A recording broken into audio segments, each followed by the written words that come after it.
Hi everyone, इस video में हम लोग डिस्कस करेंगे क्यूबरनेटीज के आर्किटेक्चर के बारे में। तो जैसा कि हम लोगों ने पिछली वीडियो में डिस्कस किया था, क्यूबरनेटीज एक ओपन सोर्स प्रोडक्ट है जो कंटेनर ऑर्केस्ट्रेशन के लिए यूज किया जाता है और अज्योर हमें इसे एक मैनेज्ड सर्विस की तरह ऑफर करता है जहां से हम इसे यूज कर सकते हैं। तो अगर हम इन जनरल बात करें कि क्यूबरनेटीज किस तरीके से काम करता है, तो क्यूबरनेटीज की मदद से हम सबसे पहले एक क्लस्टर यहाँ पे क्रिएट करते हैं। लेट्स से ये एक क्लस्टर है जिसे मैं क्यूबरनेटीज की मदद से यहाँ पे डिप्लॉय कर रहा हूँ। जब भी हम एक क्लस्टर यहाँ पे डिप्लॉय करते हैं तो इसके दो इंपॉर्टेंट पार्ट होते हैं। पहला होता है हमारा मास्टर नोड। ये एक कंट्रोल प्लेन है और एक एडमिनिस्ट्रेटिव यूनिट भी आप इसे बोल सकते हैं, जिसके थ्रू आप अपने पूरे क्लस्टर को यहाँ पे कंट्रोल करते हैं। और दूसरा होता है हमारा वर्कर नोड। वर्कर नोड है हमारे वर्चुअल मशीन या फिजिकल सर्वर, जिसके अंदर एक्चुअली जाके हम लोग अपने कंटेनर्स को डिप्लॉय करते हैं। तो आप चाहें तो एक वर्कर नोड ले सकते हैं और आप चाहें तो मल्टीपल वर्कर नोड भी ले सकते हैं। वो डिपेंड करता है आपका वर्कलोड कितना है। सिमिलरली हम मास्टर नोड भी एक से ज़्यादा ले सकते हैं ताकि हम यहाँ पे रेजिलियंस प्रोवाइड कर सके इन केस अगर एक यहाँ पे डाउन होता है तो दूसरा आपके लिए अवेलेबल हो। तो अगर हम इस सिनेरियो की बात करें तो लेट्स अज्यूम कि हमारे पास एक मास्टर नोड है और एक वर्कर नोड है। इस डायग्राम को मैं लेबल कर लेता हूँ। तो ये हमारा क्यूबरनेटीज क्लस्टर है, इसके अंदर ये हमारा मास्टर नोड है और ये हमारा वर्कर नोड है। जैसा कि मैंने बोला, वर्कर नोड एक फिजिकल या फिर एक वर्चुअल मशीन हो सकती है। तो इन मास्टर नोड और वर्कर नोड के अंदर फर्दर हमारे कुछ कंपोनेंट होते हैं जिनकी मदद से ये पूरा का पूरा क्लस्टर यहाँ पे काम करता है। तो वन बाय वन इसे डिस्कस कर लेते हैं। सबसे पहले हम बात करते हैं मास्टर नोड की। तो मास्टर नोड में एक कंपोनेंट होता है जिसको हम बोलते हैं एपीआई सर्वर। एपीआई सर्वर को आप ये बोल सकते हैं this is heart of the cluster. तो जब भी कोई एडमिनिस्ट्रेटर इस क्लस्टर पे काम करना चाहता है, लेट्स से अगर आपको एक कंटेनर क्रिएट करना है वर्कर नोड के अंदर, तो वो कनेक्ट करेगा इस एपीआई सर्वर के थ्रू और जो भी कमांड यहाँ पे दे रहा है वो इस एपीआई सर्वर पे देगा। तो एपीआई सर्वर के थ्रू ही हम यहाँ पे अपने क्लस्टर से कम्युनिकेट कर सकते हैं for the deployment and management purpose. तो एडमिन आपके एपीआई सर्वर से कनेक्ट करेगा कोई भी कमांड को एग्जीक्यूट करने के लिए। तो ये जो एडमिनिस्ट्रेटर है ये डायरेक्टली इस एपीआई सर्वर से यहाँ पे कनेक्ट नहीं कर सकता। कनेक्ट करने के दो तरीके हैं। पहला तरीका है कि अपने लैपटॉप से वो डैशबोर्ड के थ्रू इस एपीआई सर्वर को कनेक्ट करे, या फिर अपने लैपटॉप पे उसे कमांड लाइन एप्लीकेशन को इंस्टॉल करना पड़ेगा जिसका नाम होता है kubectl। और kubectl की मदद से ये कमांड यहाँ पे देता है और वो कमांड जाती है आपके एपीआई सर्वर पे। देन फर्दर एपीआई सर्वर इसे प्रोसेस करता है आगे के लिए। ओके, तो एडमिनिस्ट्रेटर के पास दो ऑप्शन है एपीआई सर्वर को कनेक्ट करने के लिए। पहला है डैशबोर्ड, दूसरा है kubectl। kubectl एक कमांड लाइन एप्लीकेशन है जिसे उसे अपने लैपटॉप पे इंस्टॉल करना है और उसी की मदद से जो भी आप कमांड है वो आप अपने एपीआई सर्वर को यहाँ पे भेजेंगे। अगला कंपोनेंट होता है मास्टर नोड के अंदर जिसे हम बोलते हैं शेड्यूलर। शेड्यूलर का जो काम है वो ये है कि एपीआई सर्वर से जो भी उसे रिक्वेस्ट आती है एग्जीक्यूट होने के लिए, वो ये फाइंड आउट करेगा कि किस वर्कर नोड पे जाके उसको एग्जीक्यूट करना है। फॉर एग्जाम्पल, आपने एक कमांड यहाँ से रन की और उस कमांड की मदद से आप एक कंटेनर क्रिएट करना चाहते हैं। तो वो कमांड पहुंची एपीआई सर्वर के पास। एपीआई सर्वर इसे हैंडओवर करेगा शेड्यूलर को। अब ये शेड्यूलर का जॉब है कि ये फाइंड आउट करे कि किस पर्टिकुलर वर्कर नोड के अंदर जाके इसे डिप्लॉय करना है। तो अभी इस डायग्राम में केवल एक ही वर्कर नोड है। हो सकता है आपका जो क्लस्टर हो उसमें 4 वर्कर नोड हो या 10 वर्कर नोड हो। शेड्यूलर ये देखेगा कि किस वर्कर नोड पे रिक्वायर्ड रिसोर्सेज अवेलेबल हैं और एक बेस्ट वर्कर नोड यहाँ पे आइडेंटिफाई करेगा ताकि उसके अंदर जाके कंटेनर को क्रिएट किया जा सके। तो शेड्यूलर जब अपनी सर्च करता है तो बहुत सारी प्रेफरेंसेस के बेस पे यहाँ पे करता है। तो पहली प्रेफरेंस ये है कि कौन सा worker node up and running है। हो सकता है कि कोई वर्कर नोड यहाँ पे डाउन हो, तो पहला प्रेफरेंस है कि कौन सा वर्कर नोड यहाँ पे अप एंड रनिंग है। दूसरा प्रेफरेंस ये हो सकता है कि किस वर्कर नोड में रिक्वायर्ड रिसोर्सेज अवेलेबल हैं। लेट्स से आपके पास 3 वर्कर नोड हैं और तीनों पे रिक्वायर्ड रिसोर्सेज अवेलेबल हैं, तो उन तीनों में से भी बेस्ट सुटेबल कौन सा है, राइट? उन तीनों में सबसे ज्यादा रिसोर्स किसके पास अवेलेबल है, उस बेसिस पे ये यहाँ पे सिलेक्शन कर सकता है। साथ ही साथ आप एफिनिटी और एंटी एफिनिटी प्रेफरेंसेस भी यहाँ पे सेट कर सकते हैं। इट मींस लेट्स से आपने यहाँ से रिक्वेस्ट की है through the command that you want to create 10 containers. तो अब वो 10 के 10 कंटेनर क्या आप एक ही वर्कर नोड के अंदर डिप्लॉय करना चाहते हैं या फिर उसे मल्टीपल वर्कर नोड के अंदर डिप्लॉय करना चाहते हैं। लेट्स से अगर एक डाउन होता है तो एटलीस्ट जो भी आपके कंटेनर है वो आपके क्लस्टर में यहाँ पे डिस्ट्रीब्यूटेड है। तो ये सारी रोल एंड रिस्पॉन्सिबिलिटी आपके शेड्यूलर की होती है। इसके अलावा अगला कंपोनेंट होता है जिसको हम लोग बोलते हैं ईटीसीडी। ईटीसीडी एक तरीके का डेटा स्टोर है जहां पे आप की वैल्यू फॉर्मेट में अपने डेटा को स्टोर करते हैं। ये डेटा स्टोर या फिर ये डेटाबेस पूरे के पूरे क्लस्टर की कॉन्फ़िगरेशन को यहाँ पे स्टोर करता है, यानी कि आपके क्लस्टर का करंट स्टेट और आपके क्लस्टर का डिजायर्ड स्टेट। डिजायर्ड स्टेट कहने का मतलब ये है कि सपोज आप चाहते थे कि 5 कंटेनर क्रिएट हो, लेकिन 5 में से अभी केवल 3 ही रन कर रहे हैं, 2 किसी भी रीजन से करप्ट हो गए। तो डिजायर्ड स्टेट क्या हुआ कि आपको 5 कंटेनर चाहिए थे, लेकिन जो करंट स्टेट क्या है कि आपके पास केवल 3 कंटेनर है। तो जो भी आपकी डिजायर्ड स्टेट रहती है, करंट स्टेट है या पूरे के पूरे जो क्लस्टर का कॉन्फ़िगरेशन है, जो स्टेट है, वो सारा का सारा डेटा इस डेटा स्टोर के अंदर यहाँ पे स्टोर होता है। इसके अलावा एक चौथा कंपोनेंट यहाँ पे है जिसको हम बोलते हैं कंट्रोलर मैनेजर। तो कंट्रोलर मैनेजर का रोल एंड रिस्पॉन्सिबिलिटी ये होती है कि ये बाकी के जितने भी कंट्रोलर्स हैं उनको मैनेज करे। क्यूबरनेटीज के अंदर हमारे पास बहुत सारे कंटेनर्स होते हैं जिनकी डिफरेंट रोल एंड रिस्पॉन्सिबिलिटी है।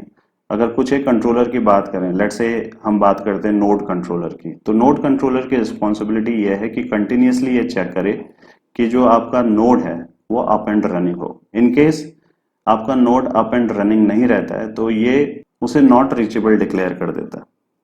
ओके, सिमिलरली आपके पास एक दूसरा कंट्रोलर है जिसे हम बोलते हैं कंटेनर कंट्रोलर। लेट्स से जब आप अपना एनवायरनमेंट क्रिएट कर रहे थे तो आपने अपने कंटेनर्स के लिए जो डिजायर्ड स्टेट नंबर मेंशन किया था वो था 5 कंटेनर। अब 5 कंटेनर में से किसी भी कारण से 2 कंटेनर यहाँ पे फेल हो जाते हैं, तो जो कंटेनर कंट्रोलर है वो इंश्योर करता है कि जो भी आपके कंटेनर्स फेल हुए हैं उनको वो रिक्रिएट करे या फिर रिक्रिएट करवाए, ताकि पांचों के पांचों यहाँ पे अप एंड रनिंग हो। ठीक, तो इस तरीके से हमारे पास मल्टीपल कंट्रोलर्स हैं जिनकी डिफरेंट रोल एंड रिस्पॉन्सिबिलिटी है और ये कंट्रोलर उन सबका मैनेजर है। ये कंट्रोलर बाकी के कंट्रोलर को यहाँ पे मैनेज करता है, उन्हें मॉनिटर करता है और ये देखता है कि जो डिजायर्ड स्टेट है और जो करंट स्टेट है उसमें क्या कोई डिफरेंस है। अगर डिफरेंस है तो उसे किस तरीके से यहाँ पे फिक्स किया जा सकता है। तो जैसा कि इनिशियली मैंने बोला था कि जो एपीआई है, एपीआई सर्वर, ये एक तरीके से हार्ट है आपके पूरे क्यूबरनेटीज का, या फिर आप इसे माइंड बोल दीजिए पूरे क्यूबरनेटीज का, क्योंकि जितना भी कम्युनिकेशन यहाँ पे होता है वो सारा का सारा इस एपीआई सर्वर के थ्रू है। तो एज ए एडमिनिस्ट्रेटर आप भी इस क्लस्टर से एपीआई सर्वर के थ्रू ही यहाँ पे कनेक्ट होते हैं और साथ ही साथ जितने भी आपके कंपोनेंट हैं यहाँ पे ये एक दूसरे से डायरेक्टली बात नहीं करते। जो भी कम्युनिकेशन होता है वो सारा का सारा इस एपीआई सर्वर के थ्रू होता है। तो ये है हमारा मास्टर नोड और ये है मास्टर नोड के अंदर के कंपोनेंट। इसके बाद हम बात करते हैं वर्कर नोड की। तो वर्कर नोड पे जो सबसे इंपॉर्टेंट कंपोनेंट होता है उसको हम बोलते हैं क्यूबलेट। तो जो क्यूबलेट है वो प्राइमरी एजेंट है इस वर्कर नोड पे आपके इस एपीआई सर्वर का। फॉर एग्जाम्पल, अगर आप एक कंटेनर यहाँ पे क्रिएट करना चाहते हैं तो आपने क्यूबलेट की मदद से यहाँ पे कमांड रन की, कमांड आई आपकी एपीआई सर्वर के पास, एपीआई सर्वर ने इसे फर्दर हैंडओवर किया शेड्यूलर को। शेड्यूलर ये फाइंड आउट करेगा कि बेस्ट कौन सा नोड है जहां पे रिसोर्सेज अवेलेबल हैं और जहां पे ये कंटेनर जाके क्रिएट किया जा सकता है। लेट्स से शेड्यूलर ने इस वर्कर नोड को यहाँ पे सेलेक्ट किया, तो शेड्यूलर जाके इन्फॉर्म करेगा एपीआई सर्वर को। तो एपीआई सर्वर एक रिक्वेस्ट भेजेगा इस क्यूबलेट को for the creation of container. तो जैसा मैंने बोला, ये क्यूबलेट एक प्राइमरी एजेंट है आपके एपीआई सर्वर का। अगर एपीआई सर्वर को कोई भी काम कराना है इस नोड के अंदर तो वो रिक्वेस्ट भेजेगा आपके क्यूबलेट के पास। अगला कंपोनेंट होता है यहाँ पे कंटेनर रन टाइम। सो कंटेनर रन टाइम एक एप्लीकेशन है जिसकी मदद से हम लोग कंटेनर क्रिएट करते हैं। जैसा कि अगर एग्जांपल की मदद से समझें तो डॉकर एक कंटेनर रन टाइम है, साथ ही साथ रॉकेट एक कंटेनर रन टाइम है। तो इन एप्लीकेशन की मदद से हम एक्चुअली कंटेनर्स को क्रिएट करते हैं।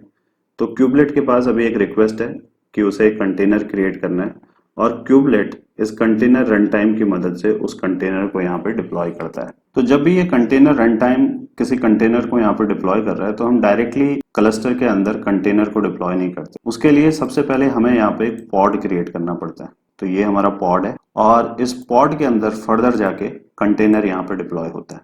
तो अगर आप चाहें तो एक पॉड के अंदर एक से ज्यादा कंटेनर भी क्रिएट कर सकते हैं, लेकिन जो बेस्ट रिकमेंडेड है वो है 1 to 1, यानी एक पॉड के अंदर एक कंटेनर हम यहाँ पे क्रिएट करते हैं और इसी कंटेनर के अंदर जाके फाइनली हमारा जो एप्लीकेशन है उस एप्लीकेशन को हम लोग यहाँ पे डिप्लॉय करते हैं। तो जो हमारा एप्लीकेशन रन हो रहा है वो रन करेगा इस कंटेनर के अंदर। तो कंटेनर रन टाइम की मदद से हमने ये पॉड क्रिएट कर लिया है और उस पॉड के अंदर जाके इस कंटेनर को यहाँ पे डिप्लॉय कर लिया है। अगला कंपोनेंट है क्यूब प्रॉक्सी।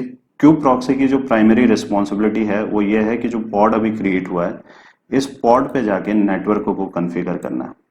यानी जैसे ये पॉड यहाँ पे क्रिएट होता है, क्यूब प्रॉक्सी इसको एक यूनिक आईपी एड्रेस असाइन करता है, साथ ही साथ राउटिंग या लोड बैलेंसिंग से रिलेटेड रूल्स भी इसके लिए क्रिएट करता है। और एक बार ये सारा सेटअप यहाँ पे रेडी हो जाए, लेट्स से आपने जो पॉड क्रिएट करना था वो क्रिएट हो चुका है, उसके अंदर जो कंटेनर क्रिएट करना था वो क्रिएट हो चुका है, तो ये इंफॉर्मेशन रिपोर्ट बैक होती है आपके एपीआई सर्वर को, और एपीआई सर्वर इस इंफॉर्मेशन को स्टोर करता है आपके डेटा स्टोर के अंदर। तो etcd डेटा स्टोर के अंदर जितने भी ऑब्जेक्ट यहाँ पे क्रिएट हो रहे हैं उनकी इंफॉर्मेशन है, आपके कुबरनेटिस क्लस्टर के डिजायर्ड स्टेट की इंफॉर्मेशन है, और साथ ही साथ आपके कुबरनेटिस क्लस्टर के एक्चुअल स्टेट की भी इंफॉर्मेशन यहाँ पे स्टोर होती है। तो अभी हमने इस डायग्राम की मदद से कुबरनेटिस क्लस्टर के आर्किटेक्चर के ओवरव्यू को समझा। तो जैसा कि हम लोगों ने इनिशियली डिस्कस किया था, कुबरनेटिस एक ओपन सोर्स प्रोडक्ट है और अजोर इसे एज ए मैनेज्ड सर्विस हमें अजोर एनवायरनमेंट के अंदर प्रोवाइड करता है एज ए सर्विस, और इस सर्विस को हम लोग बोलते हैं अजोर कुबरनेटिस सर्विसेज, AKS। तो जब भी हम AKS की मदद से इस कुबरनेटिस क्लस्टर को क्रिएट करते हैं तो अजोर के केस में कुछ डिफरेंसेस हैं जो हमें ध्यान देने। तो पहला डिफरेंस ये है कि जो आपका मास्टर नोड है, इस मास्टर नोड को अजोर यहाँ पे मैनेज करता है completely. So this is Azure managed, और ये जो कंपोनेंट है ये फ्री ऑफ कॉस्ट अजोर हमें प्रोवाइड कर रहा है। लेकिन जब हम वर्कर नोड की बात करते हैं तो ये वर्कर नोड हम लोग मैनेज करते हैं, यानी कस्टमर मैनेज करता है, और इसके लिए हमें पे करना पड़ता है। तो आप जितने नोड यहाँ पे ले रहे हैं इस क्लस्टर के अंदर उतना पेमेंट आपको करना पड़ेगा। साथ ही साथ जैसा कि मैंने बोला था कि जो नोड होते हैं वो या तो फिजिकल सर्वर हो सकते हैं या वर्चुअल मशीन हो सकती है। तो अगर हम अजूर की बात करेंगे तो ये एक वर्चुअल मशीन होगी, और इस वर्चुअल मशीन का जो भी आप साइज ले रहे हैं उस साइज के बेस पे भी आपकी जो कॉस्टिंग है वो यहाँ पे डिसाइड होगी। अगर आप अपने अजूर पोर्टल पे आते हैं और यहाँ पे सर्च करते हैं कुबरनेटिस के लिए, तो कुबरनेटिस एज ए सर्विस यहाँ पे अवेलेबल है, और इस कुबरनेटिस सर्विस की मदद से हम अपने कुबरनेटिस क्लस्टर को यहाँ पे डिप्लॉय कर सकते हैं। तो क्लस्टर को जब हम डिप्लॉय करते हैं, जैसा कि हम लोगों ने डिस्कस किया, उसमें मास्टर नोड होते हैं, वर्कर नोड होते हैं।